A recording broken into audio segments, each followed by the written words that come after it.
Hey everybody, Chris here from It's Mead Made, and today I am starting a new project that I found on Thingiverse. So, let's go ahead and jump to the table and see what that is. So I was on Thingiverse and found this articulating Onyx, and I thought it was so cool I had to print it. It came in two pieces, so the horn actually printed separately, and Onyx was all one piece. I wanted to print this really big, so I went ahead and printed it on my CR10 and made it as big as I could. And it turned out awesome. So today, we're going to be painting this guy. First, I'm going to use this apple barrel black acrylic paint, and I'm going to go ahead and paint the entire Onyx black. All of the articulating parts and in all of the nooks and crannies. And I really wish I actually had some black filament so I did not have to paint this entire thing, but we're gonna see how this goes. And as always, I'm going to go ahead and add some water to thin this paint down so I don't see any of my brush strokes.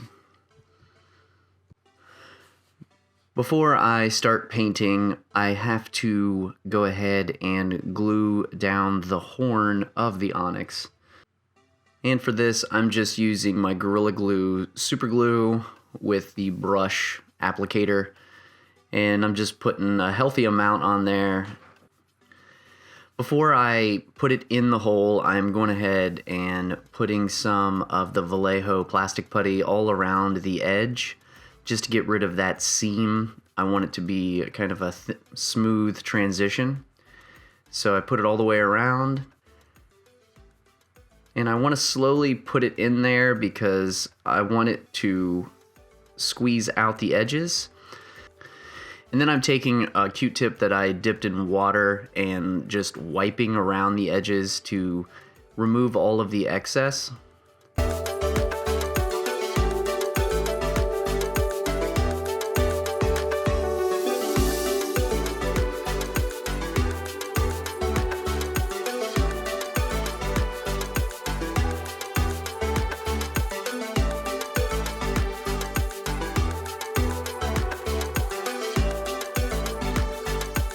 And then I just wipe away any excess with my finger and making sure everything is nice and smooth with that.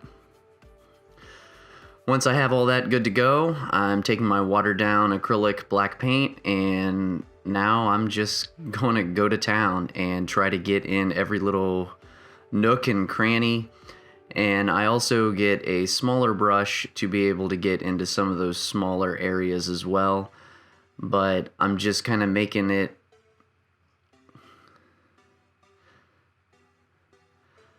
a nice thin coat all the way around, and ultimately I have to do 2 coats of this black to make sure I get everywhere.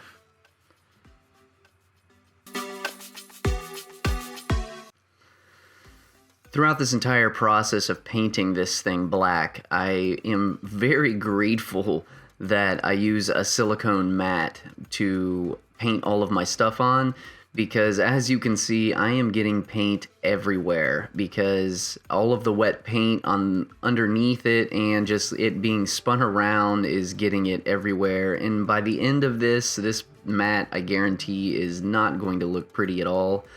But the great thing about a silicone mat is I just got to run it under some water and just wipe it off with a paper towel, and it'll look just like new again. And I'll go ahead and put a link to one of these in the description of the one that I use. It's a super handy thing to have for sure.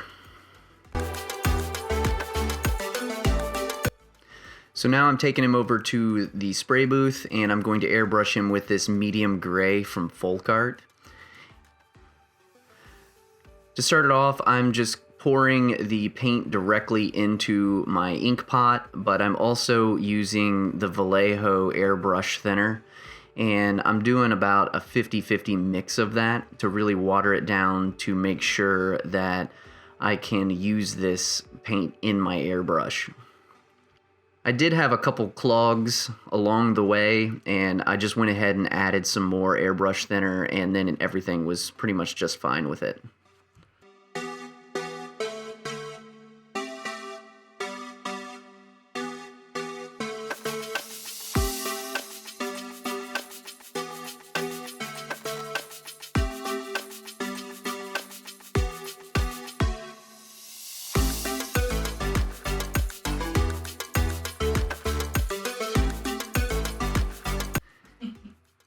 And what I'm really going for here is I just want to airbrush like the exterior of him. I'm not too concerned with inside the chain links because I want those to be dark on the inside.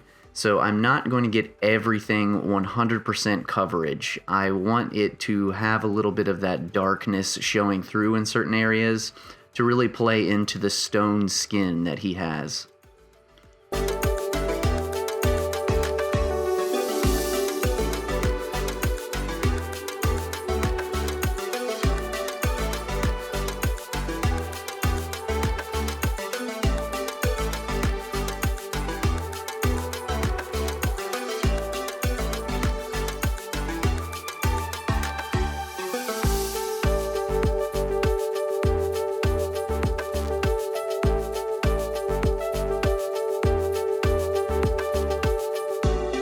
So once he was dry in the airbrush booth, I went ahead and brought him back over the table. I went ahead and used a pale gray from Folk Art and took my makeup brush and started to just do a dry brush, really to just bring out all of those edges. Because of the stone features, I really wanted every kind of line to show up, and it just lightens it up just a little bit. And I thought it had a really good look to it.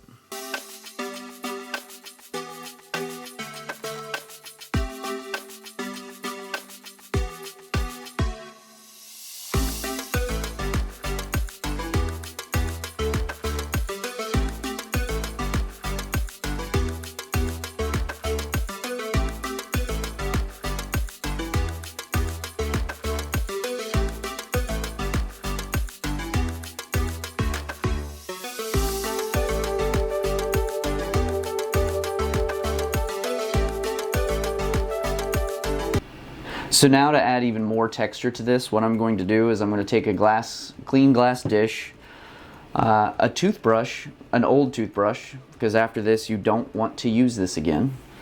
And then I'm going to be taking this Dove Gray from Folk Art. It's a very, very light gray. And I'm just going to squeeze a little bit in there, like so.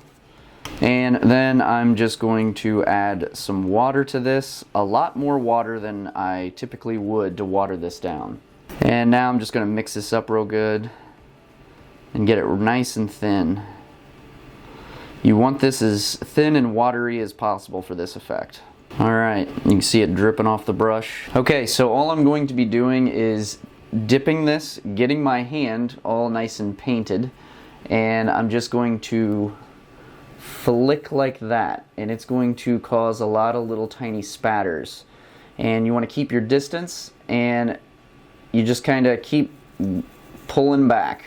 So I'm going to dip this in there, get the paint on it, and get this in a nice line.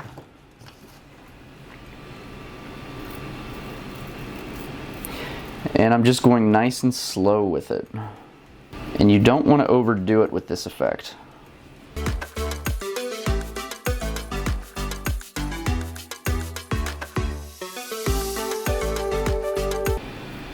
Now that I've done that, I'm literally going to be doing the same exact thing with a little black.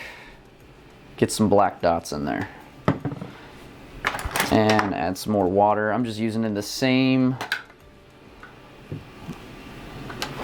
paint that I was using because it won't make it perfectly black, but it'll make it nice and gray. Just want to mix it up real good. Alright, same thing all over here.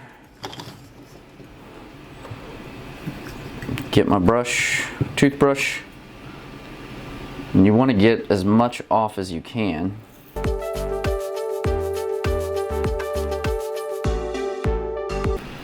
And to really get this effect good is you want to keep changing your colors. The more different colors you have, the better it'll get. So I'll probably do this again with a black.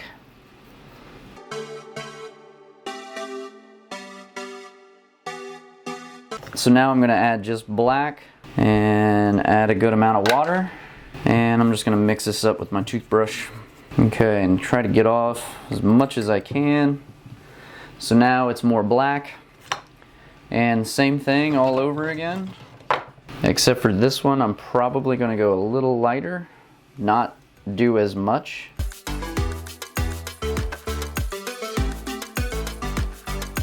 Now all I gotta do is just wait for this to dry because you don't want to smudge any of it. And then I am going to go ahead and do some of the finishing touches to this guy and he will be done. Alright, so now I'm just going to be using this titanium white to fill in his eyes.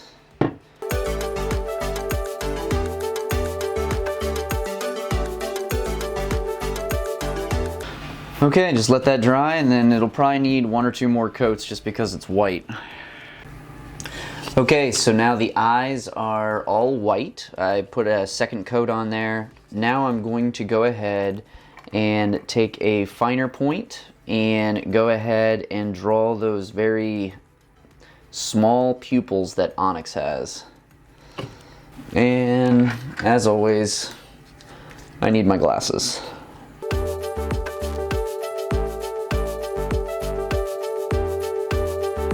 Alright, so he is now done. I think he turned out awesome, all using easy techniques. Let's be honest though, they're very messy techniques, so be careful. I've got paint spatters all over my desk now. That'll be fun to clean up. I am so glad I printed him on my CR10 just to get him as big as he is because it's so cool. I'll go ahead and leave a list of all of the materials I used in the description. And if you have any questions, please feel free to leave them in the comments. Other than that, I hope you all have a great day, and I'll see you in the next video.